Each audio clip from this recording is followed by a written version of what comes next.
push the limits. We are mentally strong, and we can do anything. The question is, how far can we push those limits? This podcast will give you the answers. I'm Jessie Ace, and this is the Disabled to Enabled podcast.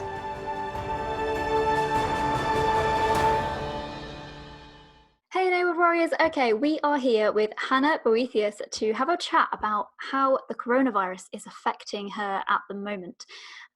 So Hanna is based in Switzerland, and I'm in the UK, so let's have a chat about how each of our countries are kind of dealing with this whole pandemic, whatever they're calling it now, epidemic, pandemic, I have no idea. It's all a very scary kind of time. So let's have a chat with Hanna about how she is feeling about the whole coronavirus type thing and what she is doing to kind of keep herself healthy. Hey, how's it going? Yeah, I'm well, thank you. Thank you for asking. I know these are very troubled times for a lot of people, and I think there's actually mostly worry and anxiety around rather than actual illness. Actually worry and anxiety about the illness rather than the actual illness, thankfully still. But I personally, as we were talking about before, my routines haven't really changed. Switzerland yesterday got new directives on what we should do and what we can't do and sort of thing, and what we've been asked to do. Although I'm not Swiss, I have been living here for over 20 years now, so I consider myself more Swiss than anything else. And it's basically, it went from sort of events can have 100 people and restaurant and bars can have 50 people, and don't overly interact with people and stay away if you're sick and wash your hands and all the blah, blah, blah, that normal stuff. But yesterday we got more directives, and now it's really, restaurants are shut. All shops apart from grocery stores are shut. Gas stations are open. Medical care is open. But basically everything else is everything social. Hairdressers are down, all small shops. And I really, really actually feel a very big heartache for all these people who are going to lose most or all of their income and business for this time. Being a small business owner myself, thankfully everything for me is online, but for other people it's not. And I just hope that everyone gets to stay healthy and happy and calm and peaceful through this, with the help of these directives. And also, moreover, Switzerland also has basically closed the borders, so that you can only get in if you're Swiss or if you have sort of a permit to live here. And both train, sort of public transport and flights and everything have been massively reduced, just to not keep people together. And it is, of course, a very, very serious situation. And I am glad that Switzerland is reacting in this way, because then maybe we have a chance to actually flatten the curve. And I've been at home since, about not even a week.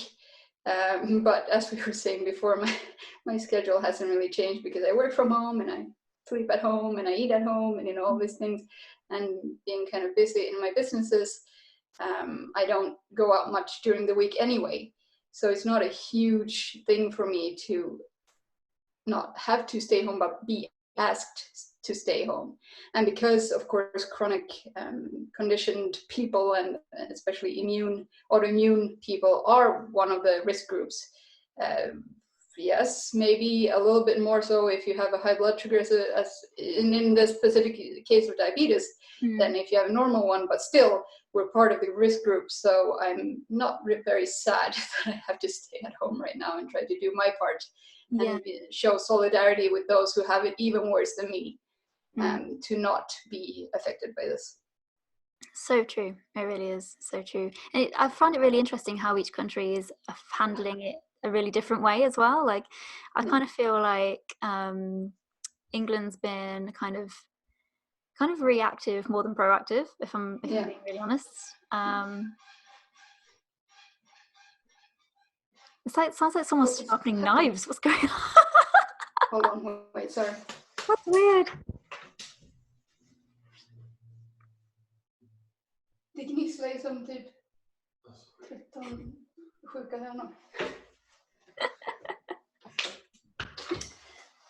Sorry about that. Really? Yes. So England has been very reactive rather than proactive. Yes. Yeah. Same, actually. I think it's the same for most European countries, unfortunately. Yeah. And not until it started getting serious in Italy did people realize, oh, we probably should do something about this. Totally. I mean, like yesterday, so we had an announcement from Boris Johnson yesterday, and if you've not seen the video of Boris Johnson washing his hands while singing "Happy Birthday" to himself, I seriously recommend it because it's quite funny, to be honest.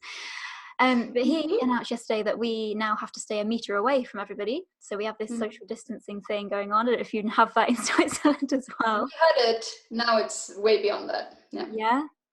So we only enforced that yesterday. Like, our schools are still open, care homes are still open, restaurants and bars and things are now shut. But like you said, like I work from home as well. Nothing's really changed for me right now, other than my Japanese class tomorrow has been cancelled, which I'm really sad about. 2 lessons. I have 2 lessons left, and I just got cancelled.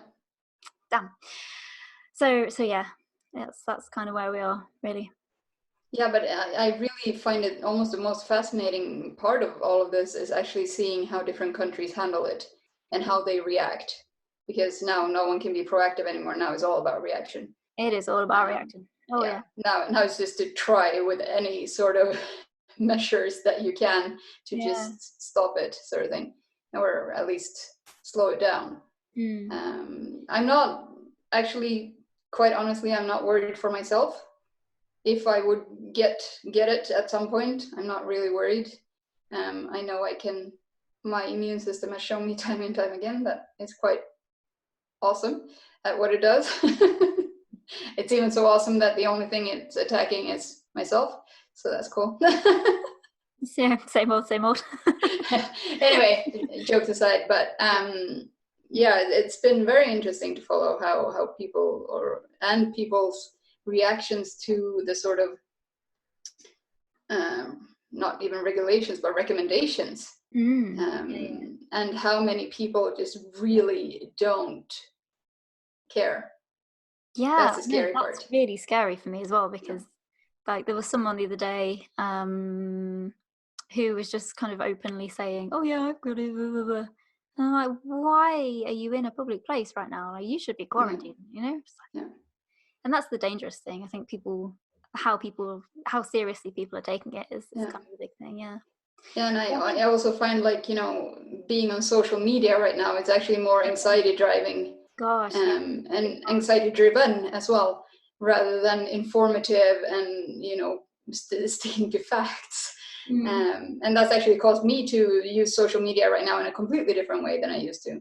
So I guess that's something good, at least. That is something good, absolutely. Yeah, I know I've been posting in the Enabled Warriors group, like what's everyone grateful for today, what good things have you achieved, and kind of talking about activities that people can do at home, for free, that's gonna be more productive than just sitting watching TV. Yeah, exactly. Yeah, Netflix is great, but it comes to a point. It comes to a point. Yeah, I mean, we're going to be in isolation for a long time, so we're going to. In Switzerland, it's put until we're basically staying put until the 19th of April at least. Wow, everything will be shut. Yeah.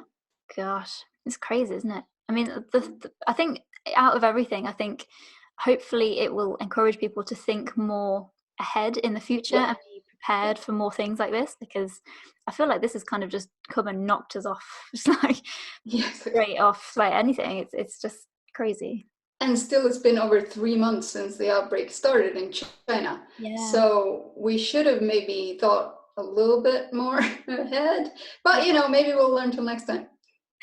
Well, that's it, isn't it? And it's funny that you say that it was like 3 months ago, because me and my partner don't watch the news at all. We don't have a TV, we don't watch the news, we don't listen to the news when it comes on the radio. So we were totally oblivious to this till about a week ago. Oh, really? And we were like, what's been happening? Oh my God, this is insane. Like, why did we not know about this? But yeah, it's crazy. It really is. So I'm hoping that it will just kind of go as fast as it came, to be honest. Yeah, exactly. Yeah, actually, one of my followers just said that yesterday on Instagram or whatever it was. Really, what shows up fast will go away fast. I'm like, okay, I'm with you. I will give you that one. I hope you're right. Hopefully. Yeah. Oh gosh. Wow. Well, thank you so much for kind of giving your opinion and telling us, informing us really what's going on in Switzerland, because I think it's really good to know. It's good to speak to the people that are actually in these countries rather than just what we hear on the news and things and TV and, you know, what other people have read on social media. So yeah, exactly. There's that. Thank you so much. it's all Lovely good. chatting to you. Lovely chatting to you too, Hannah. Thanks so much. Are you ready to fight back against your chronic illness and go from being disabled to enabled? Do you want to be an enabled warrior? Someone who is brave, strong, and confident, and someone who is ready to find a way to achieve awesome things despite a diagnosis? This is your invitation. Check out disabledtoenabled.com for articles and reviews to find out how you can become enabled too. If you think this podcast is better than sleeping in on Sundays, tickle that subscribe or follow button. Make sure to share the episode with someone who needs some inspiration. Join the Enabled Warriors tribe on Facebook and look out for our question posts. Before we go, check out Disabled to Enabled on Instagram, posts that tell it like it is. And stay enabled.